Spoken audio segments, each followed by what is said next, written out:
Hello everyone, आज के इस वीडियो में हम पढ़ने वाले हैं बीसीए का फर्स्ट सेमेस्टर का ECO 01 बिजनेस ऑर्गेनाइजेशन। ठीक है, जिसका हम ब्लॉक 2 पढ़ रहे हैं, जिसका नेम है फाइनेंसिंग ऑफ बिजनेस और उसका यूनिट 7। तो यूनिट 7 के अंदर मैंने आपको बताया था कि काफ़ी सारी चीज़ें हैं जिसमें आज हम पढ़ने वाले हैं some important terms in a stock exchange. ठीक है, तो इसको हम पहले एक बार देख लेते हैं कि इस यूनिट 7 के अंदर क्या क्या है। ठीक है, तो यूनिट 7 का जो नेम है दैट इज स्टॉक एक्सचेंज। तो इस पूरे यूनिट के अंदर ना हम सब कुछ स्टॉक एक्सचेंज के बारे में पढ़ेंगे। तो सबसे पहले वीडियो में हमने पढ़ा था, आप पिछली वीडियोस में देख सकते हो, जिसमें मैंने बताया था कि स्टॉक एक्सचेंज क्या होता है। उसके बाद आते हैं कि उसके फंक्शंस क्या होते हैं, मैंने पिछली वीडियो में बताया हुआ है। उसके बाद हमने मेथड्स भी पढ़ लिए हैं, methods of trading on a stock exchange. उसके बाद में हमने types of dealing in stock exchange भी पढ़ लिया है। तो इसके अंदर ये है कि ये ना हर टॉपिक एक थोड़ा सा लेंथी है। ठीक है, मतलब हर चीज़ के अंदर थोड़ी सी डीप में हमें जाना पड़ता है, तो इस वजह से हमें इसको अलग अलग पढ़ना पड़ रहा है। अगर मैं एक ही वीडियो बना दूंगी तो वो बहुत ज़्यादा लंबी हो जाएगी, उसमें आपको भी कुछ समझ नहीं आएगा और मुझे भी बताने में प्रॉब्लम होगी, है ना, क्योंकि एक साथ इतना सब कुछ कैसे एक्सप्लेन करूँ मैं। तो इसलिए आप भी इसको एक एक करके पढ़ो ताकि आपको भी ढंग से इसको समझ में आ जाए। तो आज हम पढ़ने वाले हैं सम इम्पॉर्टेंट टर्म्स जो स्टॉक एक्सचेंज में यूज़ की जाती है। ठीक है, तो उसको स्टार्ट करते हैं। जैसे सम इम्पॉर्टेंट टर्म, जैसे कि कुछ ऐसी वर्ड्स हैं जिनका स्पोर्ट जो हमारा स्टॉक एक्सचेंज है वहाँ पर कुछ मीनिंग अलग है। ठीक है, मतलब उसको कुछ अलग तरह से ट्रीट किया जाता है। जैसे बहुत सारे फिक्स वर्ड्स हैं उसके लिए। ठीक है, तो उन्हीं सबको हम इसके अंदर पढ़ेंगे। फर्स्ट इज बुल और लॉन्ग। बुल और लॉन्ग कब यूज किया जाता है? जब शेयर होल्डर को ऐसा लगता है कि आने वाले टाइम में पर्टिकुलर शेयर की जो वैल्यू है जो उसके पास है वो बढ़ जाएगी। जो भी मतलब पर्टिकुलर शेयर है, किसी भी कंपनी ने शेयर अलॉट किए हुए हैं, ठीक है, कोई भी पर्टिकुलर शेयर है ABC कंपनी का, ठीक है, तो उसको जो मैं हूँ, ठीक है, मुझे लगता है कि ABC कंपनी के शेयर 1 महीने में 2 महीने में इनकी वैल्यू ना बढ़ जाएगी, तो मुझे अभी इसको खरीद लेना चाहिए और जब इसकी वैल्यू बढ़ जाएगी ना तो मैं इसको बेच दूंगी। ठीक है, तो यहाँ पर मुझे तो फायदा होगा, तो अभी मेरी गट्स फीलिंग ऐसा कह रही है तो उसके हिसाब से मैं इसको खरीद लेती हूँ। ठीक है, तो यहाँ पर या फिर जो भी हमारे सर्कमस्टांसेस हैं, जो भी मतलब जो भी इफेक्ट करते हैं टर्म्स, ठीक है, किसको, स्टॉक मार्केट को, तो उसको देखकर मैंने ये फैसला लिया है कि हाँ आने वाले टाइम में इस पर्टिकुलर कंपनी के शेयर्स की वैल्यू जो है वो बढ़ जाएगी, तो मुझे अभी इसको खरीद लेना चाहिए क्योंकि ये अभी सस्ते दामों में मिल रही है। तो इस टाइम पे क्या होगा, बाइंग जो है वो इंक्रीज हो जाएगी, बाइंग जो है वो बढ़ जाएगी। तो इस पर्टिकुलर सिचुएशन को हम बुल मार्केट कहते हैं। ठीक है, बुल मार्केट क्लियर है। नेक्स्ट चलते हैं, बुल और लॉन्ग मार्केट कहते हैं। ठीक है, नेक्स्ट इज बियर। ठीक है, बियर का मतलब क्या होता है, देखो जैसे अब उससे पहले था हमने क्या सोचा था कि इसका प्राइस बढ़ जाएगा, लेकिन अब मेरे पास शेयर्स हैं और मुझे लगता है कि आने वाले कुछ टाइम में इस पर्टिकुलर शेयर की जो वैल्यू है जो इस टाइम मेरे पास है वो क्या है, घट जाएगी। तो घटते टाइम में बेचने से अच्छा है कि मैं ये शेयर आज ही क्यों ना बेच दूं, क्योंकि आज तो मुझे उससे ज़्यादा प्रॉफिट हो रहा है ना। क्योंकि मतलब मान लो अभी रिसेंटली स्पोर्ट जो वैल्यू है मेरी वो जो है वो 10 रुपीज़ है, आने वाले टाइम में मुझे लगता है कि उसकी वैल्यू जो है वो 7 रुपीज़ हो जाएगी। तो यहाँ पर क्या हुआ कि 3 रुपए का लॉस झेलने से अच्छा है, ऐसा मुझे लगता है, क्योंकि सिचुएशन के हिसाब से मैंने ये अंदाज़ा लगाया है कि आने वाले टाइम में वो पर्टिकुलर शेयर की वैल्यू जो है वो कम हो जाएगी। तो यहाँ पर मैंने उसको अभी बेच दिया। यहाँ पर क्या हुआ, सेलिंग बढ़ गई है।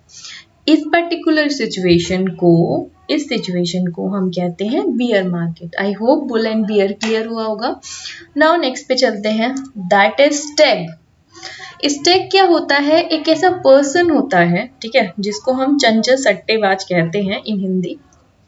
ये एक ऐसा पर्सन होता है जो किसी भी शेयर को पूरी तरह से नहीं खरीदता है, ठीक है, पूरी तरह से उसके पास आने से पहले ही वो शेयर को बेच देता है, ठीक है। तो यहाँ क्या हुआ, मान लो किसी एबीसी कंपनी ने शेयर इशू किए, ठीक है, वहां पर उसने उस एबीसी कंपनी ने उस पर्टिकुलर शेयर की जो अमाउंट है वो 100 रुपए रखी है, फेस वैल्यू 100 रुपए रखी है, और उस कंपनी ने कहा है कि जब आप एप्लीकेशन के लिए इंफॉर्मेशन दे रहे हो, एप्लीकेशन भेज रहे हो, तो आपको 30 रुपए जो है वो भेजने पड़ेंगे, बाकी के हम अलॉटमेंट में देख लेंगे, ठीक है। उन्होंने बोला कि 3 महीने बाद अलॉटमेंट की डेट है, तो उसने कहा ठीक है कोई बात नहीं, एप्लीकेशन के टाइम पे उसने 30 रुपए भेज दिए, अब 70 रुपीज बच गए। अब क्या हुआ कि उस शेयर की कीमत 100 से बढ़कर 500 हो गई। अब तो ये होशियार निकला, पूरी तरह से खरीदे भी नहीं, सिर्फ 30 रुपए दिए थे शेयर के, 70 रुपए भी नहीं पे करेगा और किसी और को बेच देगा, ठीक है। अब जो अमाउंट रह गया वो तो दूसरा पर्सन खरीदने वाला है, क्योंकि 70 रुपए तो दूसरा पर्सन दे देगा, है ना। तो यहाँ पर इसको उस पर प्रॉफिट भी हो गया, ठीक है। तो इसको हम कहते हैं स्टैक, ठीक है। और कई बार इन लोगों को नुकसान भी हो जाता है, क्योंकि अब इन्होंने अज्यूम किया था ना कि आने वाले टाइम में उस पर्टिकुलर जो कंपनी है उसके जो शेयर का प्राइस है वो बढ़ जाएगा, लेकिन ऐसा हुआ होगा नहीं, वो 100 से घटकर अगर 90 हो गया, 80 हो गया, तो फिर बाकी का पैसा भी इसी को भरना पड़ेगा, या फिर अगर ये बेचेगा तो ये तो 100 रुपए के हिसाब से ही पैसे भरेगा ना, ठीक है। तो ये हो गया हमारा स्टैक। आई होप कि ये क्लियर हुआ होगा। Next is कंटेंगो। कंटेंगो क्या होता है, देखो अभी जो मान लो एक एबीसी कंपनी है, एबीसी कंपनी है, ठीक है। तो इस एबीसी कंपनी के मेरे पास कुछ शेयर्स हैं जिसका प्राइस अभी स्पॉट प्राइस है 200 रुपीज। अब ऐसा मैं किसी और पर्सन के साथ एक डील कर रही हूँ, एक कॉन्ट्रैक्ट कर रही हूँ कि आने वाले टाइम में इसका शेयर का जो प्राइस है वो 250 हो जाएगा, मतलब सारी सब कुछ इन्फॉर्मेशन को चेक कर करा के उसके बाद मैंने ये अंदाजा लगाया कि आने वाले टाइम में इसका शेयर का प्राइस जो है वो 250 हो जाएगा, ठीक है। तो मैं इसको बोल रही हूँ कि मेरे को ना अभी पैसों की ज़रूरत है, तो मैं इस शेयर को, देखो अभी जो स्पॉट प्राइस चल रहा है 200 रुपीज़ है, लेकिन मैं तेरे को 220 रुपए में दे देती हूँ, ठीक है। तो यहाँ पर मैंने इसके साथ एक कॉन्ट्रैक्ट कर लिया कि चाहे शेयर का प्राइस 250 भी होगा, लेकिन मैं तो तेरे से 220 रुपए में तेरे को ये बेच दूंगी। तो यहाँ पर एक कॉन्ट्रैक्ट हो गया। तो यहाँ पर इसने तो सोचा कि भाई चल कोई बात नहीं, मुझे 20 रुपए तो फायदा ही हो रहा है, और इसको लगेगा कि हाँ मेरे को तो 30 रुपए फायदा ही हो रहा है। तो इस सिचुएशन को हम कंटेंगो कहते हैं, ठीक है। अब नेक्स्ट है दैट इज बैकवर्डाइजेशन, यानी कि उल्टा बदला। अब यहाँ पर क्या होता है, देखो ऐसे ही मान लिया कि इस एबीसी कंपनी को एक है एबीसी कंपनी, कोई भी कंपनी, ठीक है। तो उसके कुछ शेयर्स मेरे पास हैं जिसका अभी स्पॉट प्राइस मान लो 200 रुपीज है, और आने वाले टाइम में मुझे लगता है कि इसका प्राइस जो है वो घट जाएगा, वो 250 हो जाएगा, ऐसा मुझे लगता है क्योंकि मेरे पास इसके शेयर्स हैं। अब मैंने सोचा कि इसका प्राइस जो है वो घटने वाला है, तो मुझे इसको बेच देना चाहिए इसी टाइम पे, ठीक है। तो मैं किसी को बोल रही हूँ कि भाई आने वाले टाइम में इसका प्राइस जो है वो घट जाएगा, तो एक काम कर, ये ऐसा मैंने अंदाजा लगाया है, ठीक है, ऐसा मैंने अंदाजा लगाया है कि इसका जो प्राइस है वो घट जाएगा। इस पर्सन को नहीं पता जिसको मैं बेचना चाहती हूँ, तो उसको तो पता है कि अभी इसका प्राइस जो है वो 200 रुपीज मिल रहा है, तो मैं ऐसा इसके साथ में कॉन्ट्रैक्ट कर लेती हूँ कि आने वाले टाइम में मैं तुझे ये 150 रुपए में बेच दूंगा, ठीक है। तो इस डील को हम अब क्या हुआ कि 150 की बजाय ना इसका जो टाइम शेयर का प्राइस था वो 250 हो गया, घटने की बजाय बढ़ गया। तो इस डील को हम पोस्टपोन कर देंगे आने वाले टाइम के लिए, ठीक है, तो इस सिचुएशन को हम बैकवर्डेशन बोलते हैं। ठीक है, आई होप क्लियर हुआ होगा। नेक्स्ट चलते हैं कम डिविडेंड। ठीक है, कम डिविडेंड क्या होता है कि जैसे कि मान लो किसी भी एबीसी कंपनी के शेयर्स मेरे पास हैं। ठीक है, अब तुम्हें पता है कि डिविडेंड तो कंपनीज पे करती ही रहती हैं। ठीक है, करती हैं। कोई कोई कंपनी जिनको जब प्रॉफिट अच्छा होता है तो वो अपने प्रॉफिट में से कुछ हिस्सा अपने शेयर होल्डर्स को दे देती है, जिसको हम डिविडेंड बोलते हैं और लाभांश हिंदी में।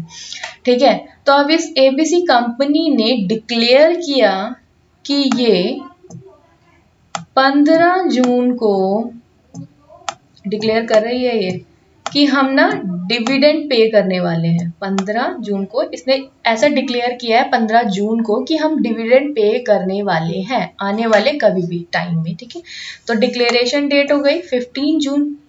नाउ अब रिपोर्ट डेट क्या होगी, दैट इज कि ये कब जो है वो पे करेंगे। ठीक है, कब जो है वो डिविडेंड देंगे। अभी तो सिर्फ डिक्लेयर किया कि हम इस मतलब इस पर्टिकुलर शेयर पे जो है डिविडेंड देने वाले हैं। अब इसने कहा कि हम जो है वो 15 जुलाई को हम डिविडेंड पे करेंगे। ये डिक्लेरेशन डेट थी, ये हमारी रिकॉर्ड डेट थी। अब देखो, अब शेयर्स जो है वो रेगुलरली बिकते खरीदते रहते हैं, कोई खरीदता है कोई बेचता है, इस तरह से चलता रहता है इनका। ठीक है, तो अब 15 जुलाई तक तो जो हमारा ये टाइम था, 15 जुलाई को तो वो देगी ही देगी। ठीक है, तो यहाँ पर क्या है कि अब आपने अगर पहले की वीडियोस में देखा होगा तो उसमें से आपको पता होगा कि मैंने आपको T+2 डेज बताए थे कि जो हमारी जिस दिन ट्रांजैक्शन हुई है उससे 2 दिन फालतू मिलते हैं। तो यहाँ पर क्या होगा कि 15 जुलाई की बात कर रहे हैं हम। ठीक है, तो जिसके पास 13 जुलाई को मतलब जो भी थी, ठीक है, 12 से पहले या 13, 12, 11 जिस भी दिन उसने परचेज किए, ठीक है, उसके बाद में उसको 13 जुलाई तक अगर उसने अपने पास में रखा, ठीक है, 13 से 15 तो 13 और 2 15 हो गए। ठीक है, तो 13 जुलाई को अगर उसने उस शेयर्स को परचेज करके अपने पास रखा हुआ था तो उसको हम बोलेंगे कम डिविडेंड की, उसको डिविडेंड मिलेगा। ठीक है, क्योंकि 15 तारीख जब 13 तारीख के बाद में जो है कंपनी वो पिछला हिसाब किताब करती है, उसमें वो 15 तारीख की डेट को इंक्लूड नहीं करेगी। मतलब कि जो उस दिन शेयर खरीदेंगे तो उस दिन का थोड़ी ना डिविडेंड देगी। तो यहाँ पर यही है कि अगर किसी पर्टिकुलर पर्सन ने उस कंपनी के शेयर को किसी से परचेज कर लिया 13 जुलाई पर, तब उसको तो डिविडेंड मिलेगा, कम डिविडेंड। अब 13 जुलाई के बाद 14 को या 15 को किसी ने परचेज किया तो उसको डिविडेंड नहीं मिलेगा, उसको हम बोलते हैं एक्स डिविडेंड। जो क्या होता है, डिविडेंड की डेट एक्सपायर हो गई। ठीक है, 13 के बाद अगर वो कभी भी परचेज करेगा तो उसको डिविडेंड नहीं मिलेगा। तो ये हो गई हमारी कम डिविडेंड। अब 13 के बाद अगर उसने परचेज किया, अब देखो 13 ऐसा भी नहीं है, अगर आपने 11 को परचेज किया उसके बाद भी अगर आप 13 तक अपने पास रख रहे हो, जिसके पास भी उस पर्टिकुलर दिन पर वो शेयर होंगे तो उन्हीं को डिविडेंड दिया जाएगा, उसको हम कम डिविडेंड बोलते हैं। और 13 तारीख के बाद चाहे आप 14 को खरीद रहे हो चाहे 15 को खरीद रहे हो तो उसको डिविडेंड नहीं मिलेगा। अब इसने 13 को इसके पास थे, किसी भी पर्सन के पास 13 को शेयर्स थे, तो ये अगर 14 को भी बेच देगा ना तब भी इसको डिविडेंड मिलेगा, क्योंकि डिविडेंड पे 13 जुलाई में तो इसी का नाम था ना। ठीक है, आई होप कि आपको ये क्लियर हुआ होगा। नेक्स्ट चलते हैं हम इस कॉर्नरिंग। ठीक है, कॉर्नरिंग का मतलब क्या होता है कि किसी शेयर का किसी एक कंपनी ने शेयर इशू किए तो मतलब क्या हम वहां पर क्या हुआ कि उसका ना एक ग्रुप किसी मतलब किन्हीं लोगों का ग्रुप या किन्हीं भी इंडस्ट्री या किसी भी पर्सन ने उसको ना खरीद के अपने पास रख लिया, परचेज कर लिया, ग्रुप में खरीदा और अपने पास रख लिया। तो अब अगर कोई भी पर्सन उसको खरीदना चाहेगा तो वहां पर वो क्या करेंगे, उसके पर्टिकुलर शेयर के अमाउंट खुद बढ़ाकर बेचेंगे कि भाई अगर तुझे खरीदने इतने में ले रहा है तो ले, नहीं तो रहने दे। चाहे उसकी जो वैल्यू है अभी 100 रुपए चल रही हो, लेकिन वो वहां पर तो डिमांड करेंगे ना, तेरे को अगर 120 रुपए में लेना है तो ले, नहीं तो फिर रहने दे। ठीक है, तो यहाँ पर क्या है, यहाँ पर वो अपनी मनमानी चलाएंगे, तो इसकी वजह से हमारी कंपनी की जो वैल्यू होती है, ठीक है, उसका जो मैनेजमेंट है उसके ऊपर इफेक्ट पड़ता है। तो आई होप कि आपको ये समझ में आया होगा। Now next is margin trading. Margin trading क्या होता है कि जब हम किसी भी शेयर्स को परचेज करने के लिए, ठीक है, बाइंग ऑन मार्जिन, जिसमें हम ब्रोकर से लोन लेते हैं।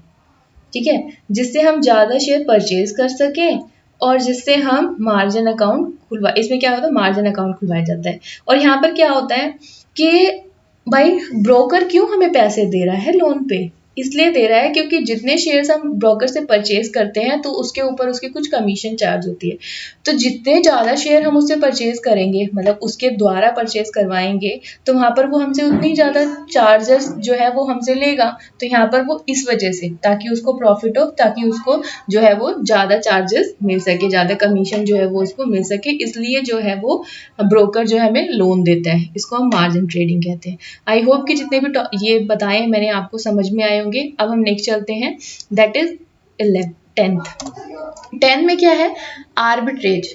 आर्बिट्रेज का मतलब क्या होता है, जहां शेयर एक मार्केट से खरीदे जाते हैं, ठीक है। अब जिसमें कम खरीदेंगे तो हम वहीं से ना, जहां पर हमें कम प्राइस में मिल रहे होंगे, तो एक मार्केट से खरीद लिए शेयर्स और दूसरी मार्केट में जाकर बेच दिए जहां पर उसका अमाउंट ज्यादा था, ठीक है, प्रॉफिट कमाने के लिए ऑफ कोर्स। तो इसको हम बोलते हैं आर्बिट्रेज, ठीक है। Next is 11, that is raging the market. अब इसमें क्या है, जैसे आपने रूमर्स वगैरह उड़ते रहते हैं ना कि इस पर्टिकुलर मतलब इसमें हमें इतना परसेंट डिविडेंड मिल रहा है, इतना परसेंट इंटरेस्ट दे रही है ये कंपनी, ये दे रही है, वो दे रही है। तो यहाँ पर क्या हो गया कि हम उसके मतलब यहाँ पर क्या है, लोगों के साथ में हेरा फेरी की जा रही है, ठीक है, उनको कुछ गलत इन्फॉर्मेशन देकर और उनको बढ़ावा दे जा रहा है कि हाँ आप जाकर इस पर्टिकुलर प्राइस पे जाकर और इस कंपनी के शेयर खरीद लो, ठीक है, क्योंकि आने वाले टाइम में इसका प्राइस बढ़ने वाला है या ऐसा कुछ इसके साथ में होने वाला है। तो यहाँ पर हम हेरा फेरी करें, ठीक है, तो इसको हम बोलते हैं रैगिंग द मार्केट, ठीक है। मतलब जहां पर क्या करा जा रहा है, जहां पर पर्टिकुलर शेयर का प्राइस आर्टिफिशियली फोर्स करके बढ़ाया जा रहा है, उसे हम रेगिंग कहते हैं, ठीक है। आगे चलते हैं, that is settlement day. Settlement day का मतलब क्या होता है, देखो हर स्टॉक एक्सचेंज में एक पर्टिकुलर डे फिक्स होता है कि हाँ जिस भी दिन जो ट्रांजेक्शन आपने की है, किसी भी दिन आपने ट्रांजेक्शन की है, तो उसमें बायर और सेल का ट्रांजेक्शन जो है वो सेटलमेंट होगा, ठीक है, उसको हम सेटलमेंट डे बोलते हैं। कि मतलब बायर और सेलर के बीच में जब सेटलमेंट हो जाएगी, मतलब उसने अपने शेयर्स वापस कर दिए और उसने सारा पैसा दे दिया, उस डे को हम सेटलमेंट डे बोलते हैं, ठीक है। तो नेक्स्ट है हमारे पास 13, that is blank transfer, blank transfer. अब इसमें क्या होता है, जब कोई भी शेयर आप सोल्ड करते हो तो आपको जो सेलर है, मतलब जो भी सोल्ड कर रहा है, तो उसके साइन कराए जाते हैं। वो साइन करता है जहां पर उसके मतलब ट्रांसफर डीड के ऊपर कि मैं अपने जो भी ट्रांसफर थे, मतलब जो भी शेयर्स हैं उसको मैं इस पर्टिकुलर पर्सन को ट्रांसफर करा। तो वहां पर नेसेसरी इंफॉर्मेशन पर्टिकुलर भरे जाते हैं जो हमारे ट्रांसफरी के होते हैं, ठीक है, जिसको हम शेयर जो है बेच रहे हैं। तो यहाँ पर कुछ चार्जेस लगते हैं स्टैम्प ड्यूटी के, ठीक है, जो पेबल होते हैं, जो हमें देने होते हैं, उसका रेट जो है वो प्रिस्क्राइब होता है, पहले से बता दिया जाता है। जब ये डीड फिल की जाती है तो कंपनी द्वारा तब यह रिकॉर्ड किया जाता है, ये सारी इंफॉर्मेशन की इस शेयर को ये मैं अब दे रहा हूँ, ये सब कुछ, ठीक है। तो अगर इसमें सेलर बिना ट्रांसफरी के नाम के, मतलब यहाँ पर ट्रांसफरी का नाम अगर वो लिखना भूल गया या कोई भी इंफॉर्मेशन है ट्रांसफरी का नाम नहीं दिया, तो उसको हम ब्लैंक ट्रांसफर कहते हैं, ठीक है। नेक्स्ट है लिस्ट ए सिक्योरिटी और स्पेसिफाइड सिक्योरिटी। कुछ सिक्योरिटी ना फिक्स कर दी जाती है, उनको कुछ फैसिलिटीज दी जाती हैं, ठीक है। जैसे स्पेसिफिक सिक्योरिटी में क्या होता है, ये जो सिक्योरिटीज है लिस्ट ए सिक्योरिटी और स्पेसिफाइड सिक्योरिटी, ये हर स्टॉक एक्सचेंज में कुछ स्पेसिफाइड सिक्योरिटी होती हैं जिसमें कुछ फैसिलिटीज दी जाती हैं, उसे हम लिस्ट ए सिक्योरिटी या फिर स्पेसिफाइड सिक्योरिटी कहते हैं। लिस्ट बी सिक्योरिटी और कैश सिक्योरिटी, इसमें क्या होता है कि इस सिक्योरिटी में ट्रांजैक्शन कुछ लिमिटेड पीरियड में सेटलमेंट होती है, मतलब कुछ लिमिटेड पीरियड दे दिया जाता है कि हाँ इस टाइम पर जो है सेटलमेंट होगी और उसको हम पोस्टपोन नहीं कर सकते, तो उसको हम लिस्ट बी सिक्योरिटी और कैश सिक्योरिटी कहते हैं। अब हमारा टॉपिक रह गया दैट इज जोबर। तो भाई जोबर क्या होता है, जोबर क्या होता है, देखो लंदन स्टॉक एक्सचेंज में 2 टाइप्स के मेंबर होते हैं, first is broker, second is jobber, ठीक है। तो जो ब्रोकर होता है लंदन एक्सचेंज की बात करें, लंदन स्टॉक एक्सचेंज, ठीक है, तो उसमें क्या होता है कि जॉबर और ब्रोकर होता है, तो जो ब्रोकर होता है ना वो अपने नाम से किसी स्टॉक मतलब किसी भी स्टॉक को परचेज नहीं कर सकता, किसी भी शेयर को परचेज नहीं कर सकता अपने नाम से, अगर उसका जो ब्रोकर में नाम लिस्टेड है तो। ठीक है, वहां पर हमें ना पहले लिखवाना पड़ता है कि आप जॉबर की तरह वर्क करोगे या फिर ब्रोकर की तरह वर्क करोगे। तो जो जॉबर होते हैं वो क्या कर सकते हैं, अपनी सिक्योरिटी को परचेज कर सकते हैं और सेल भी कर सकते हैं इंडिपेंडेंटली, ठीक है, अपने नाम से, उनके ऊपर ऐसा कुछ नहीं लगा होता। ठीक है, जो ब्रोकर होते हैं वो मतलब किसी और के लिए डील करते हैं वहां पर, ठीक है, कि कोई और उसका कस्टमर है, ठीक है, वहां पर उसको कमीशन मिलती है। जॉबर अपना पैसा कैसे कमाते हैं, किसी भी पर्टिकुलर शेयर को खरीद या बेच करके, ठीक है, अपने नाम से। लेकिन इंडिया में ऐसा नहीं होता।